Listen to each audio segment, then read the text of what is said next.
सहचर पूंजीवाद, crony capitalism. आज इस प्रश्न को लेकर मक्खन सिंह मेरे पास आया, बोला सर ये क्रोनी कैपिटलिज्म सहचर पूंजीवाद क्या होता है और क्या इसका कोई क्लासिक एग्जांपल इस समय हमारे पास है।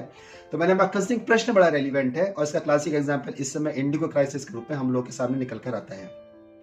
क्रोनी कैपिटलिज्म, सहचर पूंजीवाद, अगर इसको समझना है तो इसके हिंदी शब्दावली को ध्यान से देखिए। सह यानी के साथ, चर यानी के खाना। जब कुछ लोग साथ मिलकर खाते हैं तो उसको बोलते हैं सहचर। अब यहाँ पे पूंजीवाद को देख लीजिए, कैपिटलिज्म। कैपिटलिज्म का मेन मोटो क्या है? Profit maximisation. तो अगर प्रॉफिट मैक्सिमाइजेशन मार्केट के रूल बुक से अकॉर्डिंग हो तो कोई इशू ही नहीं है, लेकिन जब उसमें कोई शॉर्टकट लिया जाता है तो यानी कि मार्केट के कुछ ऐसे प्लस हैं जो आपस में नेक्सस क्रिएट करते हैं, इसी को बोलते हैं क्रोनी कैपिटलिज्म। इस क्रोनी कैपिटलिज्म में तीन ऑर्गन इनडायरेक्टली एक साथ आकर मिल जाते हैं, जिसमें मिलता है पहला एग्जीक्यूटिव यानी कि डीजीसीए के अधिकारी, दूसरा पॉलिटिकल क्लास यानी कि सिविल एविएशन मिनिस्टर और उनके डेप्यूटी मिनिस्टर, और तीसरे मिल जाती है बिजनेस क्लास यानी कि इंडिगो के मालिक। इन तीनों का एक नेक्सस बनता है और ये नेक्सस आपस में सहचर यानी कि साथ मिलकर खाने लगता है, तो इसको बोला जाएगा क्रोनी कैपिटलिज्म। जनवरी 2024 से नया रोस्टर लागू होना था, जिसके अकॉर्डिंग क्रू मेंबर्स को within the 1 week 24 hours का रेस्ट देना था।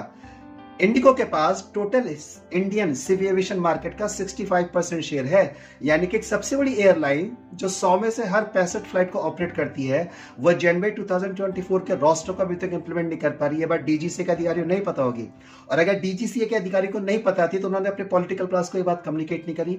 अगर पता नहीं थी तो यानी कि इनएफिशिएंट वहां पे अधिकारी लगा रखे थे। अगर ये बात पता थी तो उन्होंने पॉलिटिकल क्लास को कम्युनिकेट नहीं करा, और यदि पॉलिटिकल क्लास को कम्युनिकेट कराता है तो यानी कि पॉलिटिकल क्लास का अपना नेक्सस बिजनेस लॉबीज के साथ था। और इस प्रकार से क्रोनी कैपिटलिज्म के कारण ये इंडिगो का पूरा क्राइसिस हम लोग के सामने निकल कर आता है, जहां पर तीनों एक साथ मिल बैठकर कहीं ना कहीं कुछ खा रहे हैं।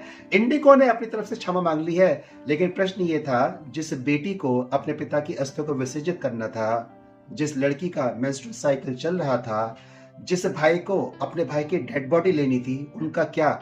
जिनके होटल कैंसिल हुए, जिनके इंटरव्यू कैंसिल हुए, उन सब का क्या? इसको बोलते हैं क्रोनी कैपिटलिज्म।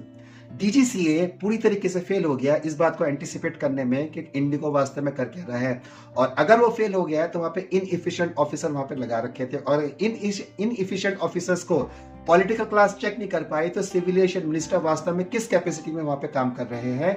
अंततः जिसका लाभ हुआ वो बिजनेस क्लास थी, एग्जीक्यूटिव क्लास थी, पॉलिटिकल क्लास थी, क्योंकि इनडायरेक्टली इन सब के मार्जिन कहीं ना कहीं यहाँ पे जुड़े हुए होंगे, लेकिन जिसने लास्टली इसको सफर करा है वो इस देश का एक कॉमन वोटर यानी कि मतदाता था, और वही इस देश का नागरिक भी है। चैनल को सब्सक्राइब कर लीजिएगा, वीडियोस को लाइक कर लीजिएगा और वेबसाइट को विजिट करिएगा। धन्यवाद, थैंक यू।